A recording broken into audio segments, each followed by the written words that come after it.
Hey everybody, Who's Your Jedi here with another review for you. This time I'm talking about Episode 8 of Season 1 of The Legend of Korra, called When Extremes Meet. Now, as always, we have a lot going on in this episode in terms of plot, in terms of characters.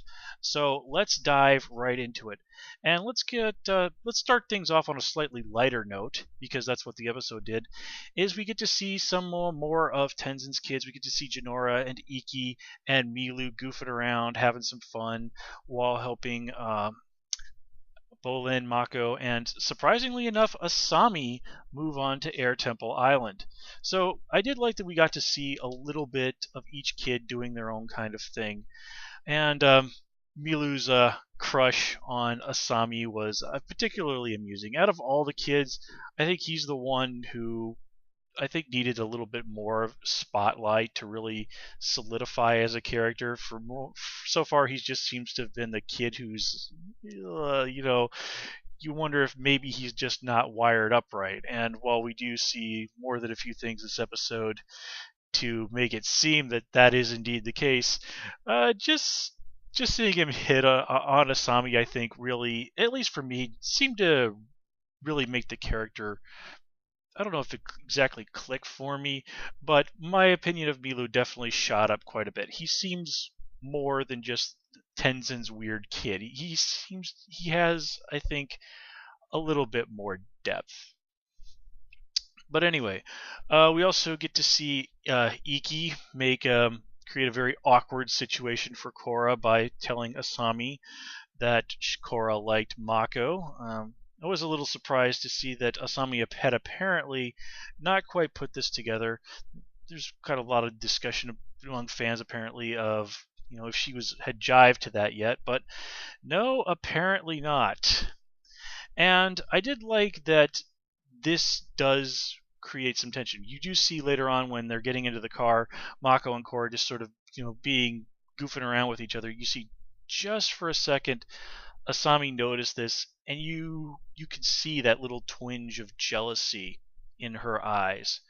And I do like this because that's one of the interesting dynamics among friends, and this is a theme, of course, that is very important in this particular episode, is that even among really good friends, even among people who are very strongly tied to each other, who are allies, who are comrades, there are always going to be differences. There are always going to be clashes of personality, clashes of desires.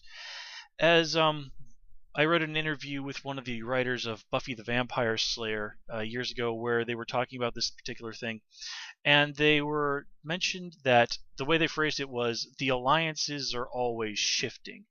And that is very true. Even among groups of very good friends, like my friends that I went to college with, for example, there were times when I was, for various reasons, angry at one of them. Maybe I thought that they had, been rude to me, or that they had ignored me, or something like that. And I know that it felt that there were times when my friends were angry at me.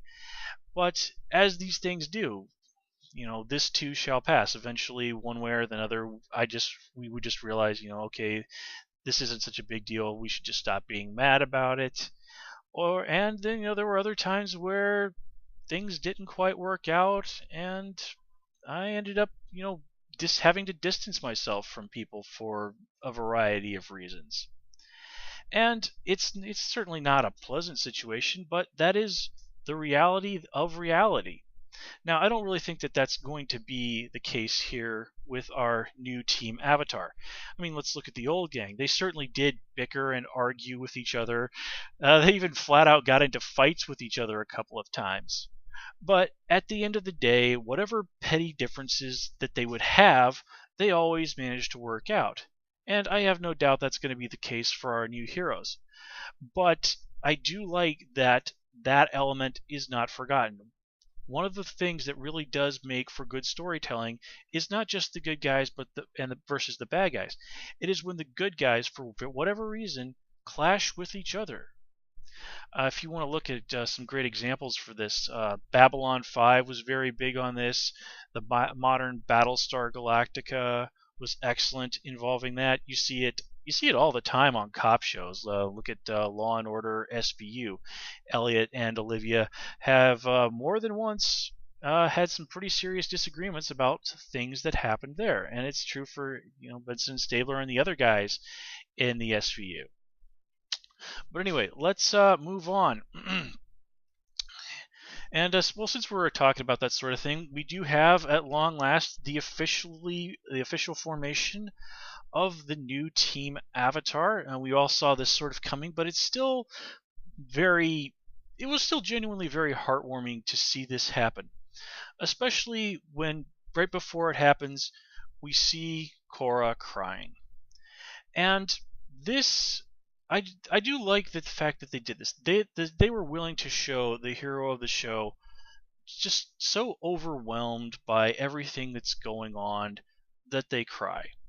Now, this is sort of one problem that I think I have with a lot of modern entertainment, is that if anyone cries, people immediately start saying, like if it's a guy, they basically will go and say that if he's a wimp. And if it's a female who cries, people will say that they're writing the female character as weak. Now, I think that's complete and utter bull. People cry. There is no shame in crying. There really should be no stigma in crying, because we are all human. As human beings, we are emotional beings. And it doesn't matter who you are. No matter how strong you are physically, no matter how strong you are in character, there are times in your life when it is simply just going to be too much. Something I was reading that was talking about this the other week was actually mentioned how in a lot of ancient Greek tragedies and stories like that, you would actually find the male heroes would frequently cry. Characters like Achilles and Hercules, things like that. And it wasn't, to the ancient Greeks, any sort of sign of shame, of unmanliness for the heroes to cry. This was just a way of saying that these people cared. Even though they were great heroes, incredibly powerful, almost superheroes by our standards, they still felt these emotions, and that they cared, that things could get to them emotionally, that they were still, despite all their great power, human. And that is true 100% with Korra, which of course is what makes this formation of the team so genuinely heartwarming. Her friends really were there for Korra when she needed them. Now, they've been there for her before, but here Korra really is at an extremely, extremely low point. And all it takes to really get her back up on that horse is knowing that she has people who care for her, who have her back, who are willing to be there. And I do genuinely love that moment where they all just sort of put their hands on top of each other. I know it's a very cliche sort of thing that you've seen in 100 other movies and TV shows, but for some reason it's one of those things I just happen to personally like. I guess particularly in this case, because there were 4 people, it reminds me of the classic origin story of the superheroes, the Fantastic Four. If you've ever read the retellings of their origin, or if you've actually read the original story from the early 60s, 1961, I believe. And just to sort of step aside for a moment, if you do pay attention, the Fantastic Four characters, the Thing, Mr. Fantastic, the Invisible Woman, and the Human Torch, all of them also correspond to one of the 4 elements. Just a little observation. Not exactly a new one among people who are fans of the Fantastic Four, but anyway. But let's get back to what's going on here. Let's talk about Korra, since I've already brought her up.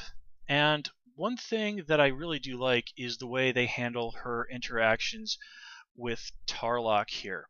He really does make he is very good at making genuinely good points, even though he's, as we see in this episode, a bad guy. He does point out to Korra that she, for all her talk, isn't really 100% the Avatar yet. She has no control over the element of air.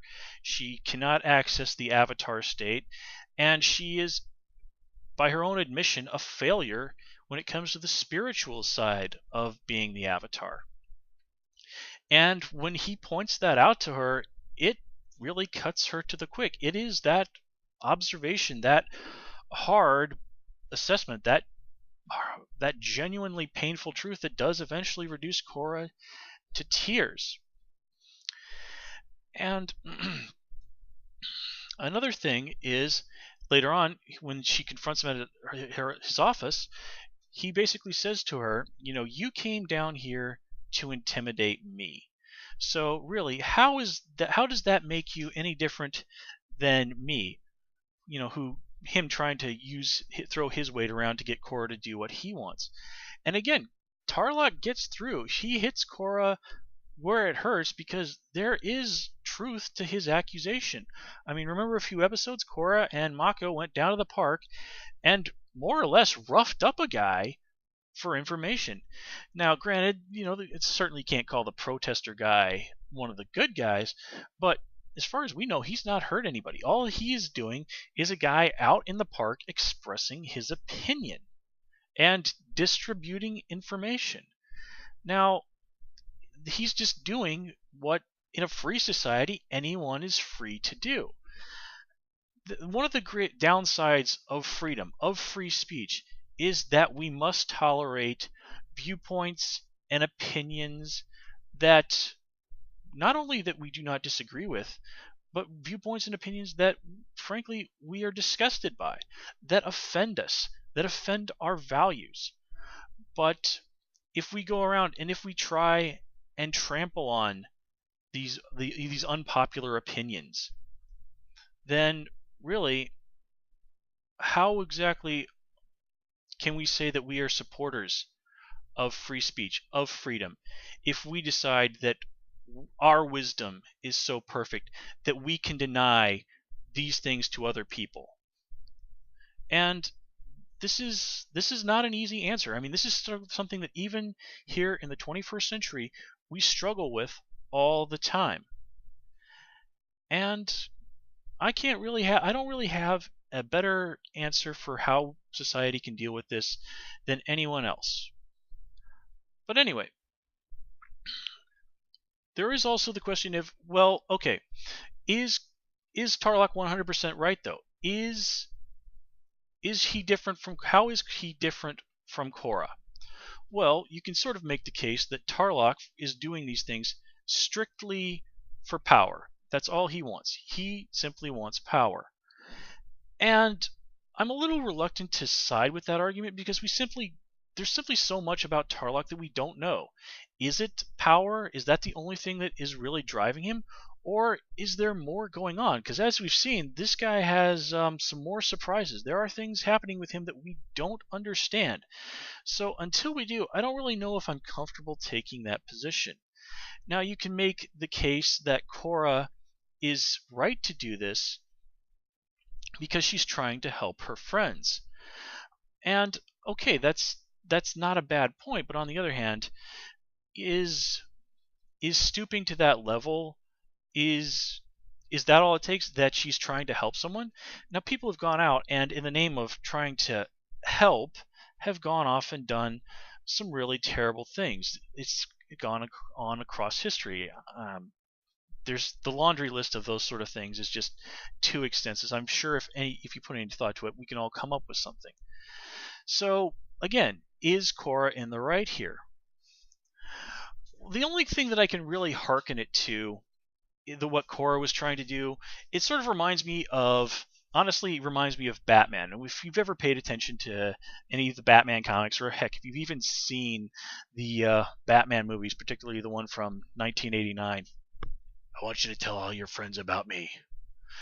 Batman has no problem, and this is actually routine for him, to grab some punk off the streets, take him up to a building, dangle him over the side, and say, if you don't tell me what I'm going to do, if you don't tell me what I want to know, I'm going to drop you. Now, we all, of course, know that Batman is a good guy and that he's not going to drop this person no matter what he says. But, of course, Batman being Batman always manages to make the person cave, gets the information he wants, and then, spares them. Of course, if you also sort of stop and think about it, that means that Batman is also going around inflicting serious psychological trauma on people just to get what he wants. Now, granted, what Batman wants is to stop crime and to help people and prevent bad things from happening, But let's face it, if some crazy guy in a costume grabs you and dangles you over the side of a building and threatens to kill you, that's going to leave some marks psychologically. So, you can also make the case that Batman is not exactly a good guy there. So again, this is Korra right to do what she is doing? Well, you can honestly make the case either way, because she does have Tenzin, and he is in he is trying to work within the system to get her friends out. So again, whether or not Korra is 100% the same as Tarlock in that regard, or if her motivations make her different, you know what? I'm going to throw that one out there for you guys to decide. So let's continue on with this, which of course let me try that again. So we do get to see the formation of the new Team Avatar, and I definitely have to say that this show is really just getting more and more into the superhero side of things. I mean, let's look at here. You have, well, I've already seen fans calling it the Korramobile.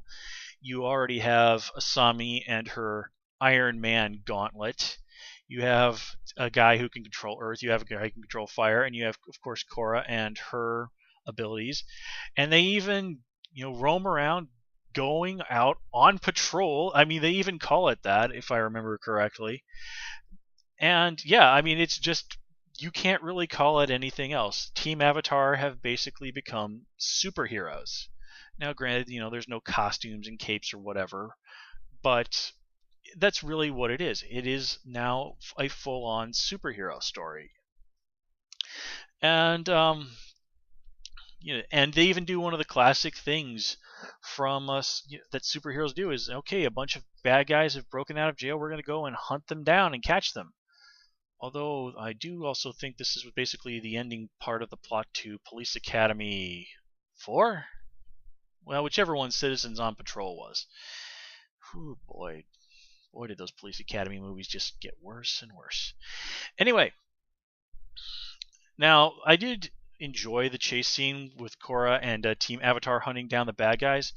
It was very exciting. We got to see a lot of really creative earthbending. We got to see Asami really proving herself as a technology-based hero. And, of course, the heroes succeed, but not after they knock several people off motorcycles going at incredibly high speeds, which miraculously does not injure any of them. Now, granted, the Equalist guys were wearing helmets, but you'd think somebody would have ended up with a broken arm.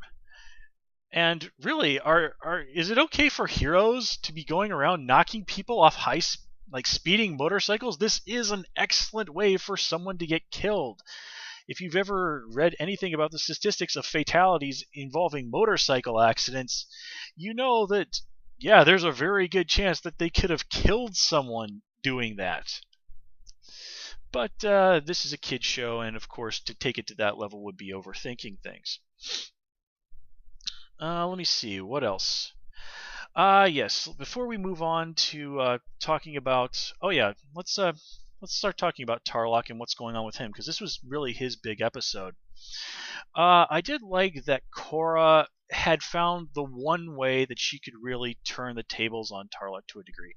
So far in the series, he's really been one step ahead of her in the PR department everywhere. He used the press to essentially force Korra onto his task force. Here he used the press to drive Lin Beifong out of office and put in his little stoolie, his crony, into the chief of police position. And here Korra has found the one way that she can get Tarlock in that fashion, is that she can go out and succeed in front of people where he is failing.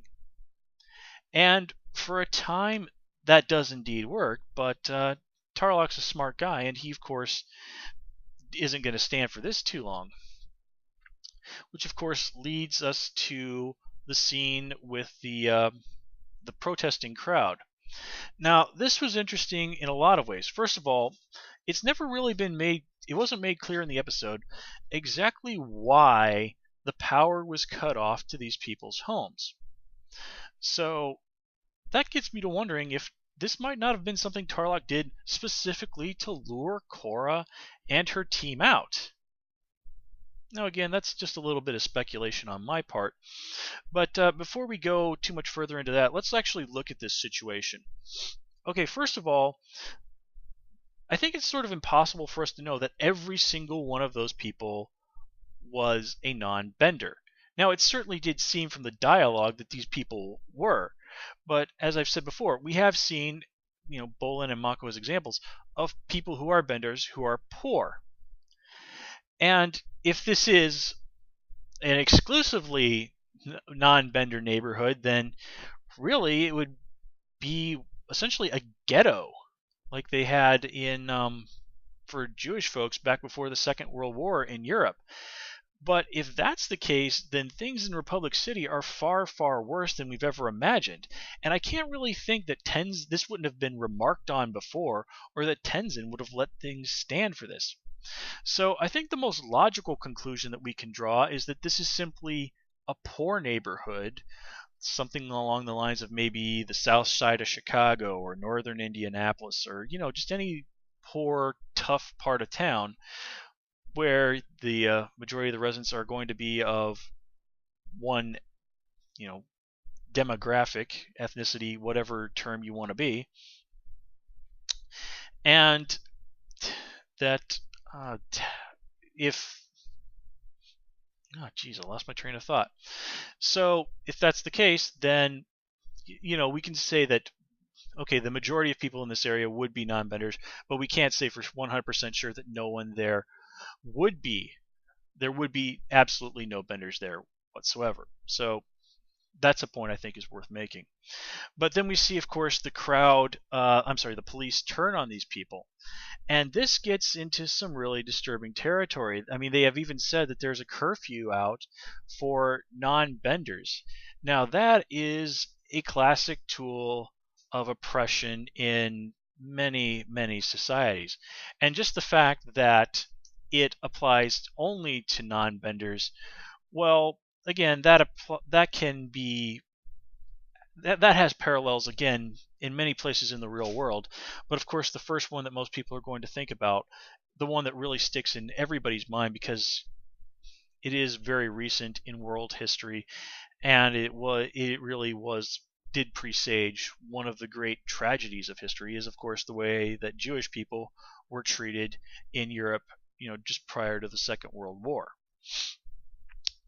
But you can also see parallels between what's happening here in really any society where there was an underclass. You can see elements of the Burakumen in Japan.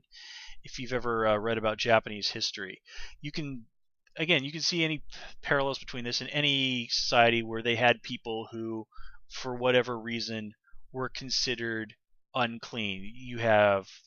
This was true in China, people who worked with leather, I believe it was, or who handled the dead. You see this in the caste system that was prevalent for centuries in India. And the way that Tarlock orders just flat out the non-benders to be arrested summarily. Although this certainly has shades of, in more modern history, the after effects of race riots. But of course, there was no riot going on. These were just people who were angrily demanding, hey, why did you turn off my electricity? And of course, this all leads to Asami, Mako, and Bolin being arrested.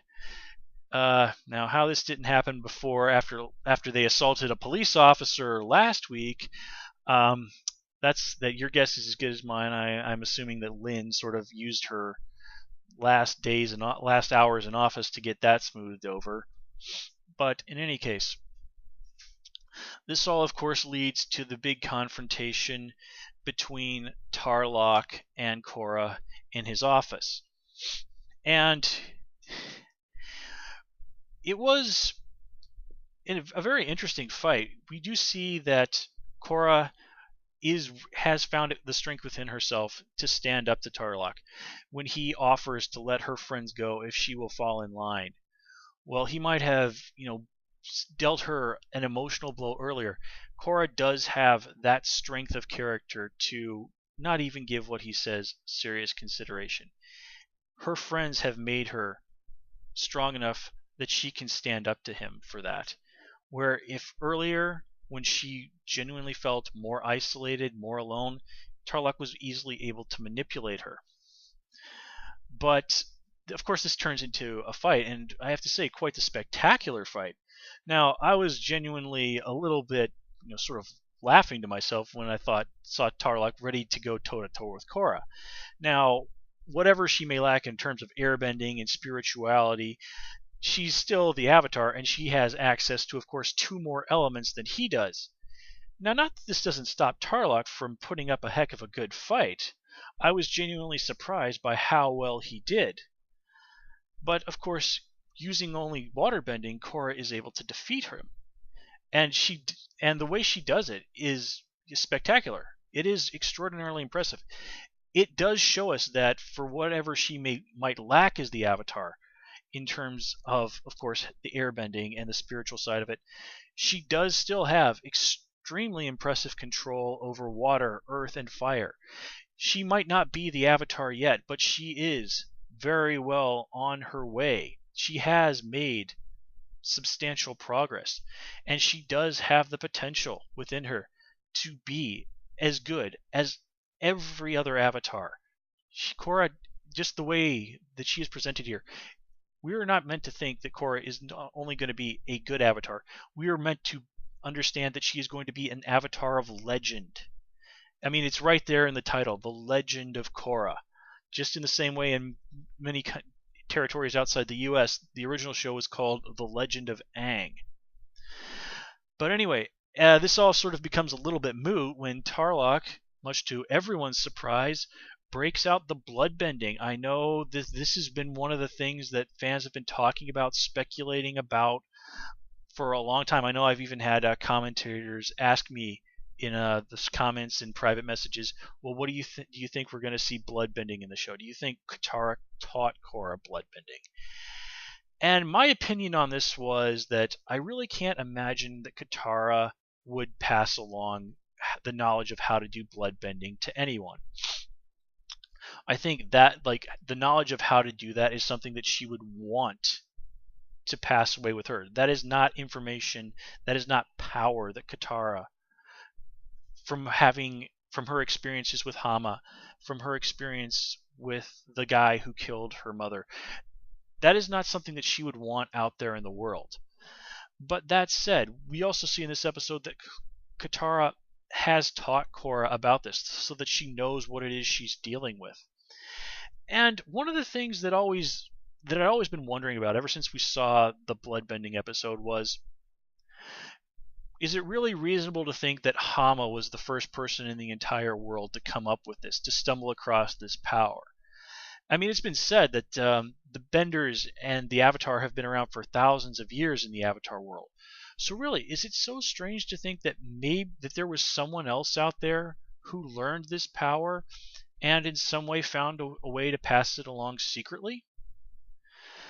But even if that is true, it doesn't answer the question of the very legitimate issue that Korra raises is, it's not a full moon, so how could Tarlock be doing this? Well, there are 2 explanations for this in my mind. One is that Hama had an imperfect understanding of how bloodbending works. It's something that she genuinely stumbled across on her own. It's not something that she was really taught by a master.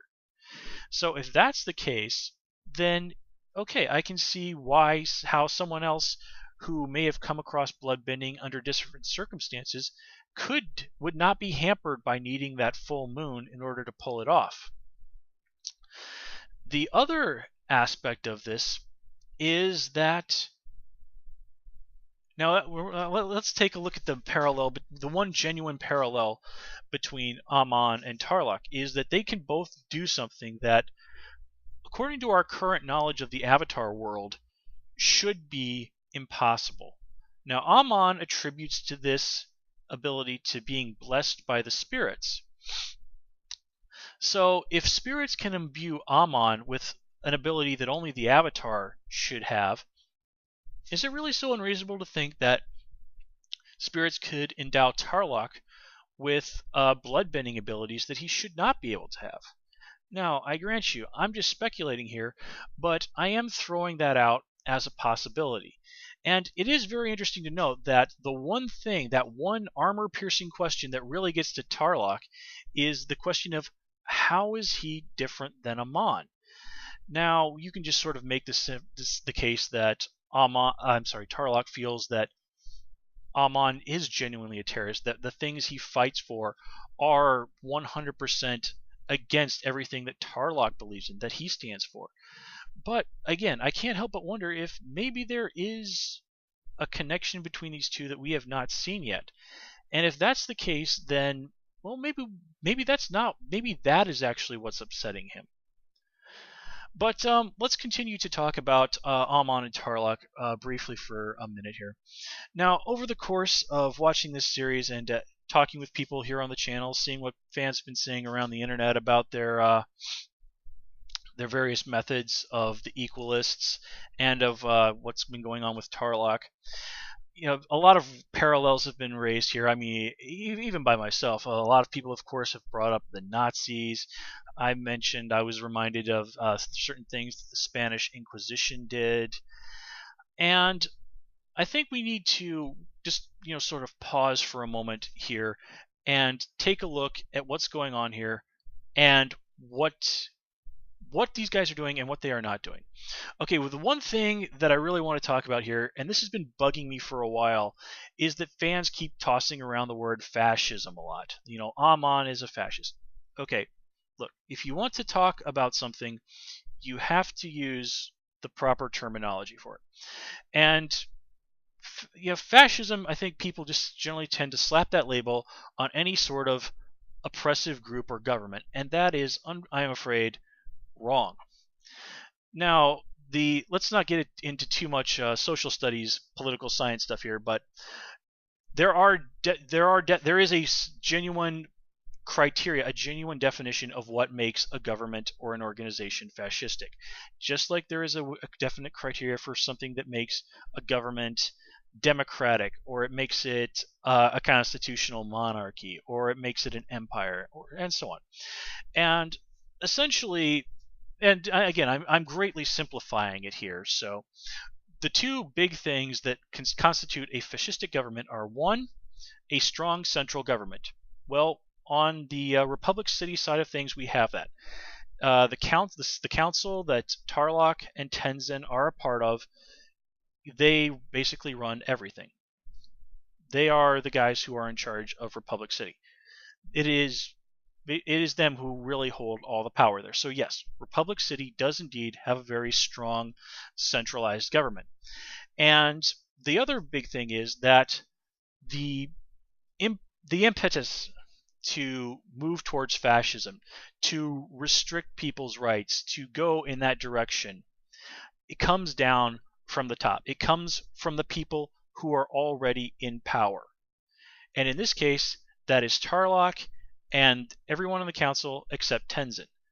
All right, now while Amon does have a very reasonably sized power base, he and his followers are not running the city.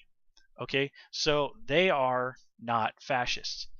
Now, Tarlock, you can genuinely at this point make a case that he is indeed a fascist. He is doing things that leaders in established fascist governments, such as, of course, the Nazi Party, and in Italy, the Fascist Party of Benito Mussolini. Benito Mussolini even flat out called his party the Fascist Party, if I am understanding my history correctly. So, yes, it would, if you are, let me try that again.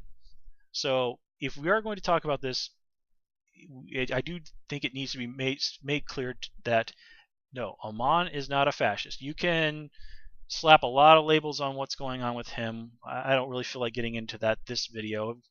But if there is anybody who in this series at this point can properly be called a fascist, it would be Tarlock. Now, let's see here.